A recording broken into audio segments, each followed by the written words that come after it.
अध्याय 26 चमत्कारी तकनीक। जब तक शी फेंग दल में वापस लौटा तब तक एलीट नाइट रैबिट की एचपी का केवल 1/3 हिस्सा ही बचा था। सभी ने सही तालमेल बिठाया था। कोला अकेले ही आगे रहकर मोर्चा संभाले हुए था, जबकि बाकी सब मिलकर जोरदार हमला कर रहे थे। हालांकि ब्लैकी ने अंधाधुंध हमला करके दुश्मन को काबू में रखने की कोशिश नहीं की, इसके बजाय उसने नाइट रैबिट को नीचे गिराने के लिए ईविल व्हिप का इस्तेमाल किया, जिससे कोला को थोड़ी राहत मिली। कोला का प्रदर्शन भी बहुत अच्छा था। उसने लगातार दुश्मन का सामना किया और दुश्मन पर भी उसका अच्छा नियंत्रण था। कोला अभी नौसिखिया नहीं था, लेकिन विशेषज्ञ बनने से पहले उसे अभी लंबा सफर तय करना था। कोला, हमेशा ढाल से ही वार रोकने की कोशिश मत करो। दूसरे वर्चुअल रियलिटी गेम्स की तरह हर हमले को रोकना जरूरी नहीं है। तुम चकमा देकर भी हमले से बच सकती हो। इससे हीलर पर दबाव कम होगा। बाकी सब लोग अपने हमलों को निशाने पर केंद्रित करो, यूं ही अंधाधुंध हमला मत करो। जंगली खरगोश के पंजों या उसके कमजोर हिस्सों पर निशाना साधो, इससे एमटी पर बोझ काफी कम हो जाएगा। शी फेंग सीधे कोला की मदद करने नहीं गया, बल्कि उसने सबको राक्षसों से लड़ने का तरीका सिखाया। अगर सभी लोग गॉड्स डोमेन को एक पारंपरिक खेल मानकर लड़ते तो परिणाम विनाशकारी होते। ऐसा इसलिए था क्योंकि मिलने वाली हीलिंग आमतौर पर हुए नुकसान की भरपाई करने में असमर्थ होती थी। कुछ टीमें एक अतिरिक्त हीलर को साथ लाती थीं, हालांकि इससे भी नुकसान की भरपाई अपर्याप्त होती थी। नतीजा फिर भी पूरी टीम का सफाया होता था। खेल शुरू होने के कई महीनों बाद ही खिलाड़ियों को गॉड्स डोमेन की युद्ध शैली की आदत धीरे धीरे पड़ी। तब खिलाड़ी उतने भोले और सरल नहीं रह जाते जितने वे अब हैं। शी फेंग अपने भावी कार्यशाला की नींव रखने के लिए सभी को प्रशिक्षित करना चाहता था, इसलिए स्वाभाविक रूप से उसे इन लोगों को ईश्वर के क्षेत्र की युद्ध शैलियां पहले ही सिखानी आवश्यक थी। सभी को लगा कि शी फेंग भी नौसिखिया है, इसलिए उनके मन में थोड़ी असंतुष्टि थी। विशेषज्ञ ने कुछ नहीं कहा तो फिर उसके जैसा नौसिखिया आदेश क्यों दे रहा था। हालांकि शी फेंग की बातें तर्कसंगत थीं, इसलिए उन्होंने फिर भी जानबूझकर शी फेंग के कहे अनुसार काम किया। कोला ने अपनी युद्ध शैली में भी बदलाव करना शुरू कर दिया था। अब वह हमलों को रोकने के लिए अपनी ढाल का सख्ती से इस्तेमाल नहीं करता था, इसके बजाय जंगली खरगोश के हमले के समय वह एक कदम पीछे हट जाता और हमले से बचने का मौका ढूंढ लेता था।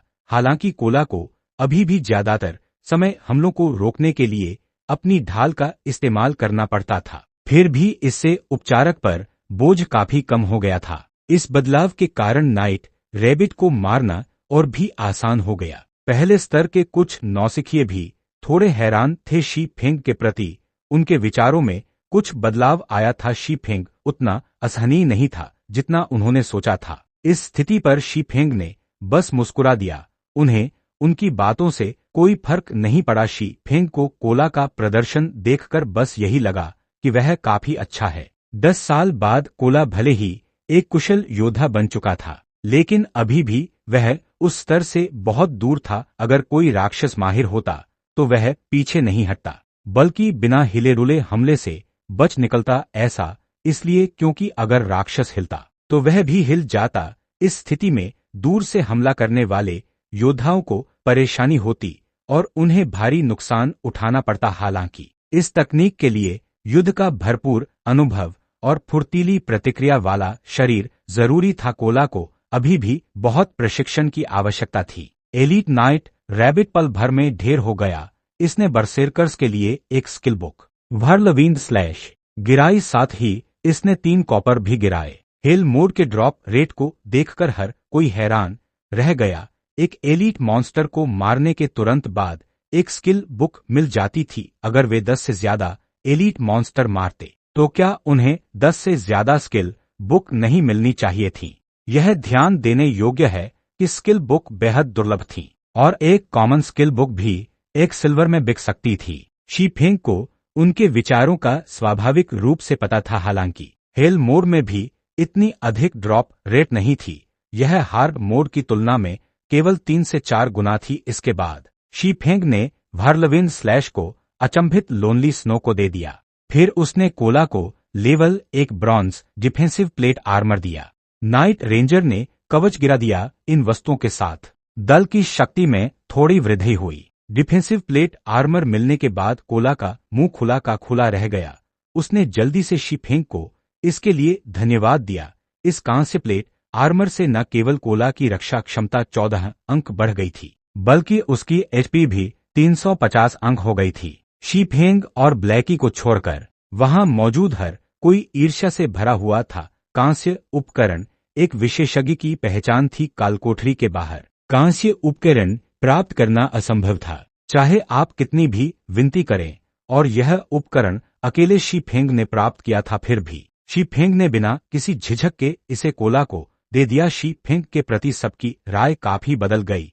उन्हें लगा कि ऐसा दल नेता बिल्कुल भी बुरा नहीं है। शी फेंग उन अन्य दल नेताओं से अलग था जो उपकरण मिलने पर खुद को प्राथमिकता देते थे। कांस्य उपकरण की बात करें तो इसे किसी अस्थायी दल सदस्य को देने की तो बात ही छोड़िए, वे इसे निश्चित रूप से अपने पास ही रखेंगे। इसके बाद सभी लोग शी फेंग के पीछे पीछे आगे बढ़े। हालांकि अंधेरा और उदास जंगल डरावना था, लेकिन एक रोमांचक लड़ाई से गुजरने के बाद अब हर कोई उतना घबराया हुआ नहीं था जितना कि पहले था। समय समय पर 1 या 2 गश्ती एलीट नाइट रैबिट उनके सामने प्रकट हो जाते थे, और वे भी तुरंत प्रतिक्रिया देते थे। जब 2 नाइट रैबिट होते थे तो कोला उनमें से एक का सामना करता था, जबकि शी फेंग और लोनली स्नो दूसरे पर हमला करके उसे मार गिराते थे। जहां तक दूर से हमला करने वाले खिलाड़ियों की बात है, वे शी फेंग के सामने वाले नाइट रैबिट पर हमला करने को प्राथमिकता देते थे। भयंकर बमबारी के कारण नाइट रैबिट के 700 एचपी बहुत जल्दी खत्म हो जाएंगे। इसके बाद दल ने कोला का साथ दिया और दूसरे नाइट रैबिट को भी खत्म कर दिया। कुछ ही क्षणों में 2 नाइट रैबिट नष्ट हो गए। इस प्रक्रिया के दौरान हीलर्स के लिए बनी एक स्किल बुक रिस्टोर भी नीचे गिरी। इस स्किल को इस्तेमाल करने में 2 सेकंड का समय लगता था। ओरेकल्स द्वारा सीखे जाने पर यह स्किल तुरंत 37 एचपी बहाल कर सकती थी।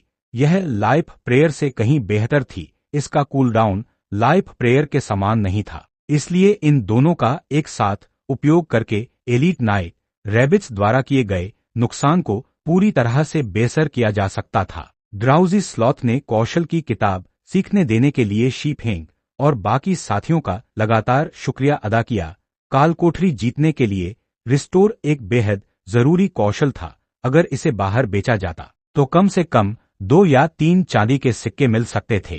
कोई बात नहीं, कौशल की किताबें इस्तेमाल करने के लिए ही होती हैं। चलिए आगे बढ़ते हैं, शी फेंग ने मुस्कुराते हुए जवाब दिया। आओ ई अटैक स्किल बुक्स के अलावा हीलर क्लास स्किल बुक्स सबसे महंगी और दुर्लभ थीं। हालांकि डेथली फॉरेस्ट एक ऐसा डंजन था जो खिलाड़ियों को गॉड्स डोमेन में अपनी नींव मजबूत करने में मदद करता था। हेल मोड में बुनियादी हीलिंग स्किल्स के मिलने की दर बहुत अधिक थी। शी फेंग ने अपने पिछले जीवन में डेथली फॉरेस्ट के हेल मोड में प्रवेश करने के तुरंत बाद ही 4 हीलिंग स्किल बुक्स प्राप्त कर ली थीं। इसे कोई खास महत्व नहीं दिया गया था। 1 घंटे से अधिक समय बीतने के बाद शी फेंग का दल एक समतल घास के मैदान पर पहुंचा। अंततः उनका सामना कालकोठरी के पहले बॉस से हुआ। विली सरदार पद स्तर 3 एचपी 6000। विली एक खूंखार रात्रि खरगोश था। उसकी लंबाई 2 आदमियों के बराबर थी और उसके पंजों पर नुकीले स्टील के पंजे लगे थे। ये पंजे ताजा खून की दावत उड़ाने में माहिर थे और जो भी इसकी चपेट में आता उसे चीर-फाड़ कर खून की नदी बहा देते। यह अज्ञात था कि कितने खिलाड़ी इन पंजों के नीचे दर्दनाक मौत मरे थे। विली से थोड़ी ही दूरी पर 7 कुलीन रात्रि खरगोश पहरा दे रहे थे। ये 7 खरगोश एक दूसरे के बहुत करीब थे। जैसे ही उनमें से किसी एक पर हमला होता, बाकी जंगली खरगोश भी तुरंत उसकी ओर दौड़ पड़ते। इससे बॉस का ध्यान आकर्षित होने की भी प्रबल संभावना थी। अगर यह शी फेंग भी होता तो भी वह 7 नाइट रैबिट्स का सामना नहीं कर पाता। बॉस को शामिल करने की तो बात ही छोड़ दीजिए। हालांकि अगर वे 7 नाइट रैबिट्स को खत्म नहीं करते तो उनके पास बॉस पर हमला करने का कोई रास्ता नहीं बचता। भाई फेंग, अब हम क्या करें? यहाँ तो बहुत सारे नाइट रैबिट्स हैं, गेम हमें कोई मौका नहीं दे रहा। ब्लैकी बहुत चिंतित था। बॉस उनके सामने था, पर सिस्टम ने उनके साथ ऐसा बर्ताव किया था। यह मुश्किल वाकई बहुत बड़ी थी, इसीलिए तो यह हेल मोड का डंजन था। बिना पूरी ताकत के इसे पार करना नामुमकिन था।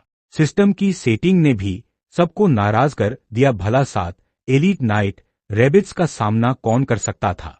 यहाँ तक कि लेवल 5 का गार्जियन नाइट भी ऐसा नहीं कर पाता। तुम सब उस चट्टान के पीछे मेरा इंतजार करो कोला। राक्षस का सामना करने के लिए तैयार हो जाओ।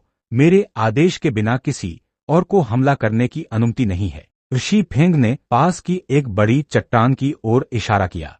शी फेंग स्वाभाविक रूप से जानता था कि यहाँ 7 कुलीन रात्रि खरगोश मौजूद हैं। सभी ने शी फेंग के आदेश का बिना किसी प्रश्न के पालन किया।